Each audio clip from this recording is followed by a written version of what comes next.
1 Шенген визасы, 2 Шенген визасы, 3 Шенген визасы. Я достар, бүгінгі видео мен сіздерге Шенген визасын алудың барлық жолдарын айтатын боламын. Өзімнің қазіргі таңда мультивизам бар. Сондықтан осы видеоны соңына дейін қараңыздар.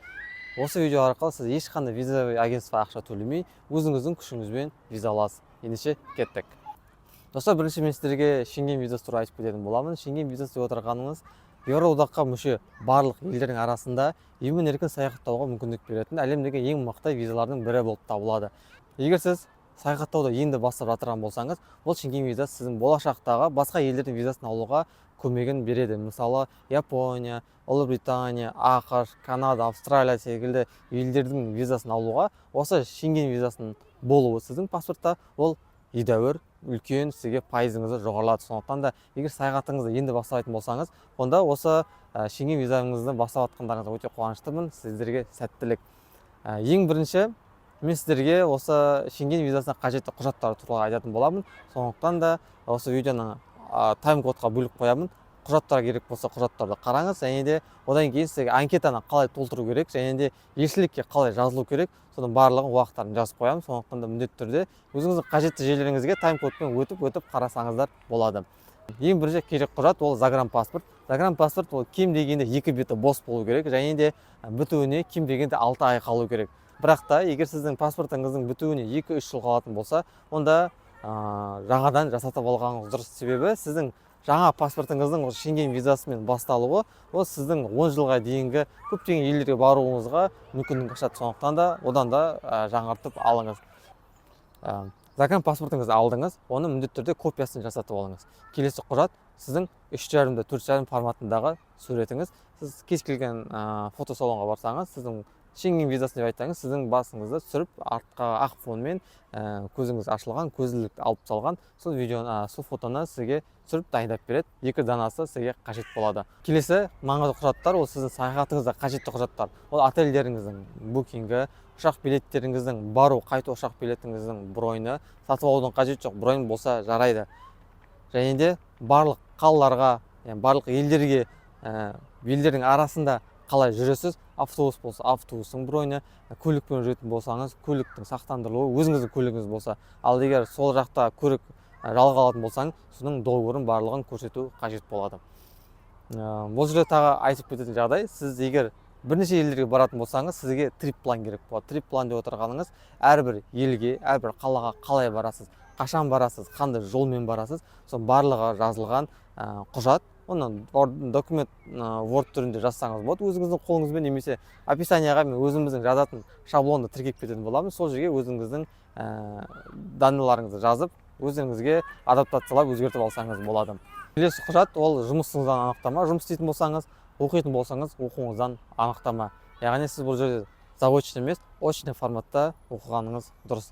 Анықтаманың орыс тілінде алсаңыз болады, қазақ тілінде алсаңыз болады. Бірақ мен сіздерге кеңес беремін, ағылшын тілінде алуға мүмкіндік болса, ағылшын тілінде алуға. Себебі егер орыс немесе қазақ тілінде алатын болсаңыз, оны нотариусқа барып, оны заверить етіп, ағылшын тіліне аударуыңыз қажет болады. Оған тағы да қосымша ақша кетеді.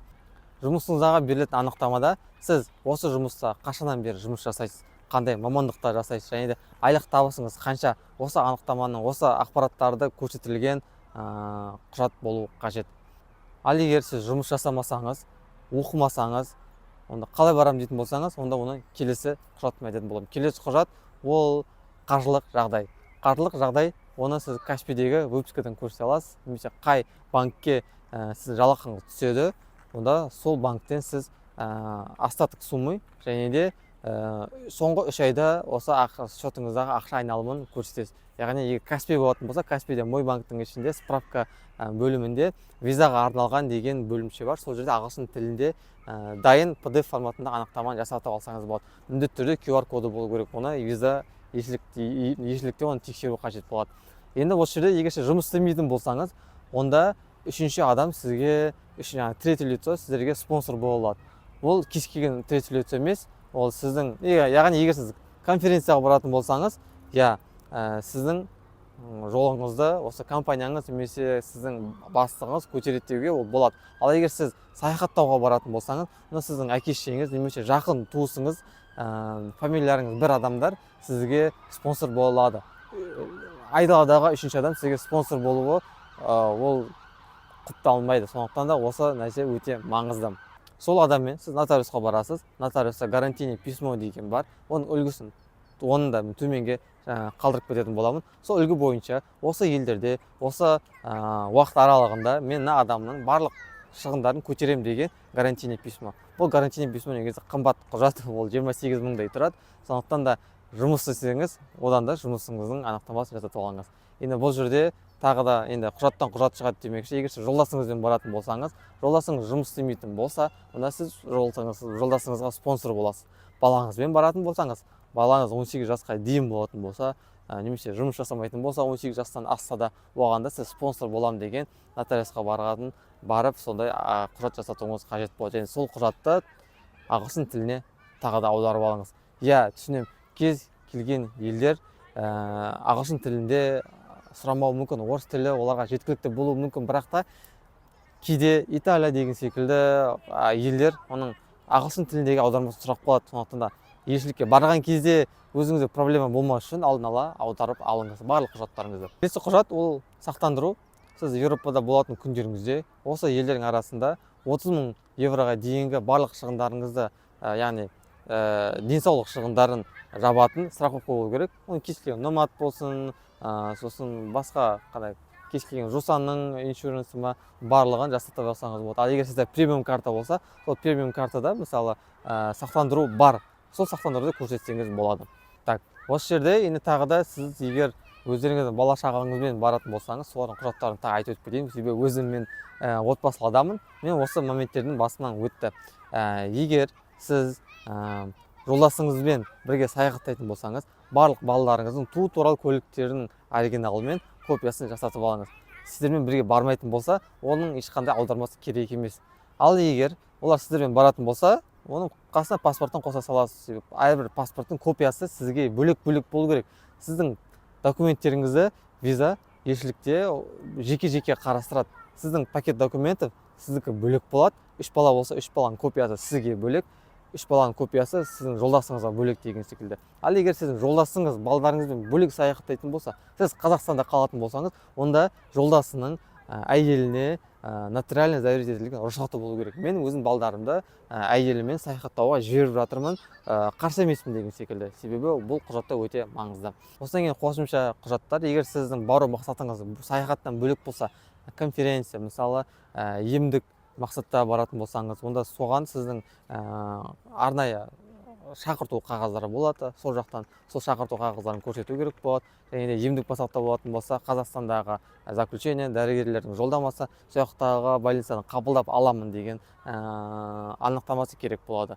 Енді сіз құжаттарыңызды дайындап алғаннан кейін, сіз VFS Global деген виза центріне барып, сол жаққа құжаттарыңызды тапсырасыз. Және де соларға бару үшін сіз өзіңіздің уақытыңызды бұрындауыңыз керек. Ол қалай? Төменге сілтеме салып қоямын. VFS Global'дың қай елге баратыныңыздығы жөнінде жазасыз. Сол елдің сайтына барып, өзіңіздің ашық слотты таңдап сол жерге дайындайсыз. VFS Global деген ол тек қана виза центрі, ол елшілік емес. Ол сізге виза бермейді. Олар тек қана сіздің құжаттарыңызды жинап алады, сосын оны елшілікке апарып беретін ғана ұйым. Олар визаға шешім шығармайды. Шешім шығаратын ол елшілік. Сондықтан да осыны ара жігін ажыратып алғаныңыз дұрыс. Виза центріне сіз ақшаны бөлек төлейсіз. 17 мың теңге, 90 евроны елшілікке бөлек төлейсіз. Яғни консульский сбор бөлек, визовый центрдің сборы ол бөлек. Ол 17 мың теңге жаңа айтып өткендей. Осы жерде сіз визовый центрдің қай еліне барасыз деген маңызды сұрақ бар. Былай айтайын, мысалы, сіз 3 елге баратын болсаңыз, Франция, Италия, Испания. Францияда 2 күн, Испанияда 2 күн, ал Испанияда 3 күн болатын болсаңыз, сол қай елде көп боласыз, сол елдің визовый центріне барасыз. Түсіндіңіз ғой? Ал егер сіз барлық елде бірдей күн болатын болсаңыз, Испанияда 2 күн, Францияда 2 күн, Италияда 2 күн болатын болсаңыз, қай елге бірінші кіресіз, сол елдің визовый центріне барасыз. Ондай моменттер болды. Себебі кейбір адамдар өзінің Италияға визовый центріне барады, бірақ олардың бару керек елі Франция. Сосын оларды қабылдай алмайды. Ол басқа елге, басқа уақытқа, тағы да қосымша шығындармен сол жаққа баруыңыз, қайтадан уақытты бұрындауыңыз қажет болады. Енді осы жерде анкета туралы айтатын болсақ, анкетаны ішке жылы жерге барайық, ноутбукке барып, мен сіздерге барлығын қадам-қадаммен жазып көрсететін боламын. Мен артынан қайталайтын болсаңыз, өзіңіздің визаңызды бұйырса аласыз. Достар, енді кезекте мен сіздерге осы Шенген визасын маңызды құжаттардың бірі анкетаны қалай толтыру керектігі жөнінде толық барлық қадамдарымен көрсетіп кететін боламын. Осы Шенген анкетасы осылай көрінеді. Бұл стандартты негізінде, бірақ та әрбір елшіліктің өзіне жеке осындай анкеталар болады. Мысалы менікі 3 беттік, кейбіреулері 4 беттен тұрады, кейбіреулері 4,5 беттен деген секілді. Бірақ шрифттерінде андай размерлерінде ғана айырмашылық болмаса, негізінде бүткіліндегі ақпарат осы. Енді бұл анкета негізінде қатты қиын емес. Тек оны менің артымнан қайталап толтырып отырсаңыздар болғаны. Ең бірінші паспорттық бөлім. Осы жерде сіз өзіңіздің аты жөніңізді жазасыз, фамилияңызды, атыңызды. Яғни сіздің фамилияңыз өзгерген болса, онда туған кездегі фамилияңыз, содан кейін қазіргі кездегі фамилияңызды жазасыз. Ат жөніңізді мен ат жөнімді жаздым. Туған күніңіз және де туған жеріңіз барлығын латынша жазасыз, ағылшын тілінде. Мысалы мен Арал Ситиде қойын, Арал қаласында, қала елім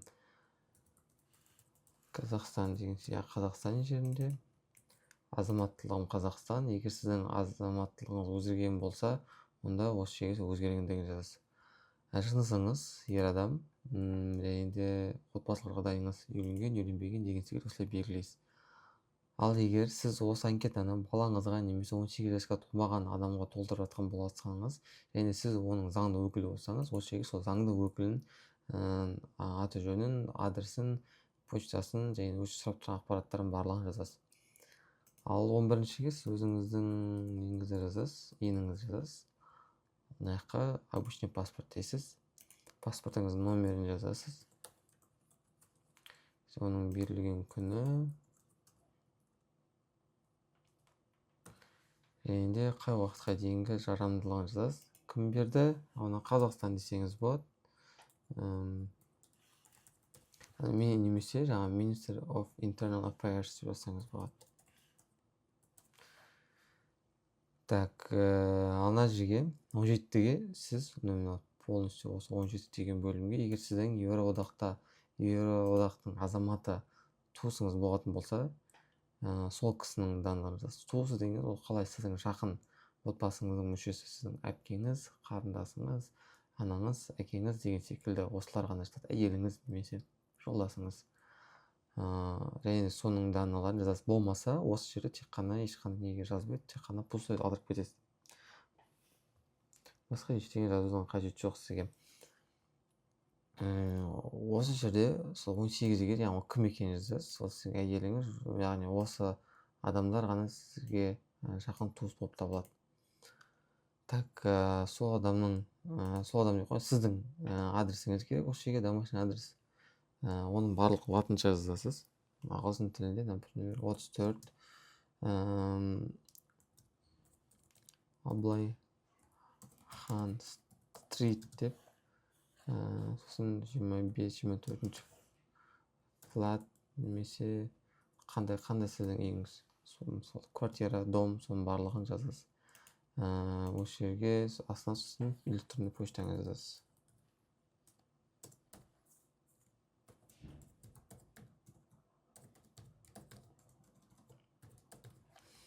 Номеріңізді жазыңыз, не жаққа номері кетеді. Сосын мына жерге сіздің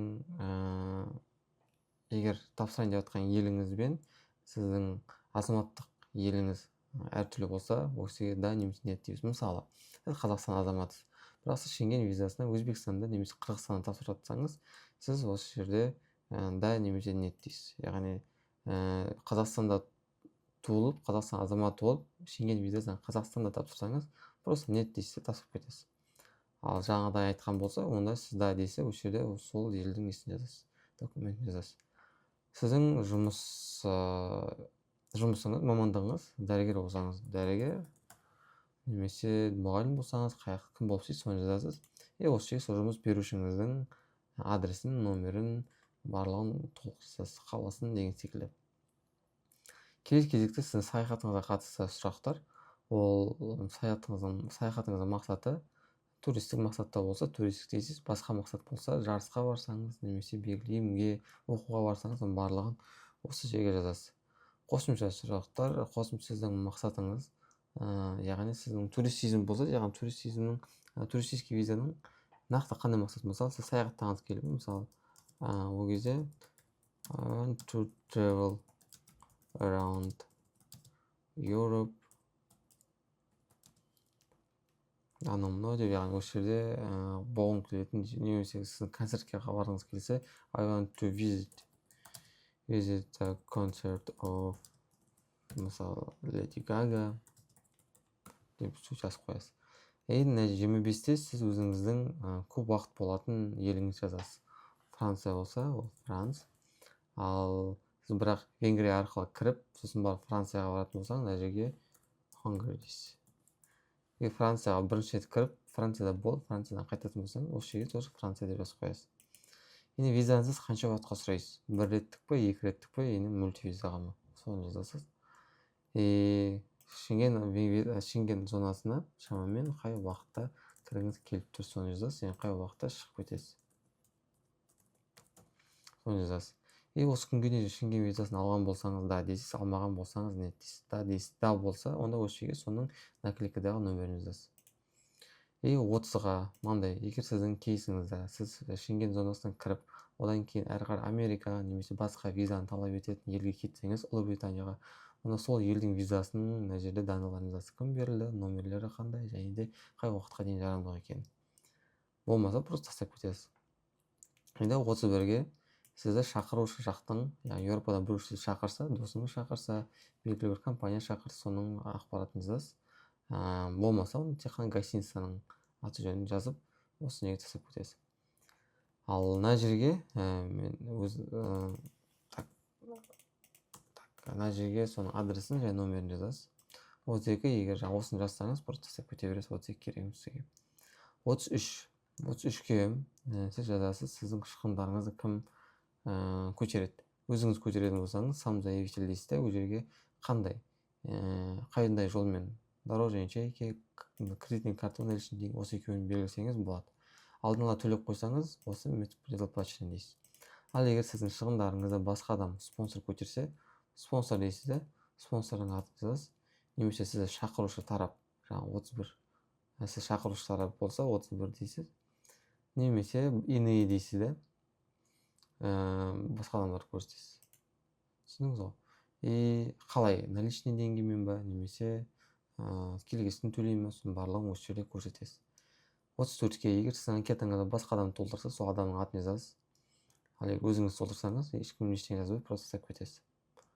Осылай, осы мына жерге сіздің күніңізді жазасыз. Осы жерге қолыңызды қоясыз, болды. Достар, осыны видеомен тәмам. Сізге барлық ақпараттарыңды бердім деп ойлаймын. Төменге тағы да құжаттардың тізімін жазып кететін боламын. Және де қосымша сұрақтарыңыз болса, комментарийға жазсаңыз болады. Достарыңызға бөлісіп кетіңіз. Инстаграм бар, Инстаграмға жазылыңыз. Осы арнама жазылыңыз. Менде көптеген пайдалы ақпараттар, саяхат деген секілді, саяхат, оқу, шетелде оқу, виза алу бойынша мен ақпараттарды тегін беремін. Маған ешқандай жалко емес. Сондықтан да келесі видеода көріскенше сау сәлемет болыңыздар.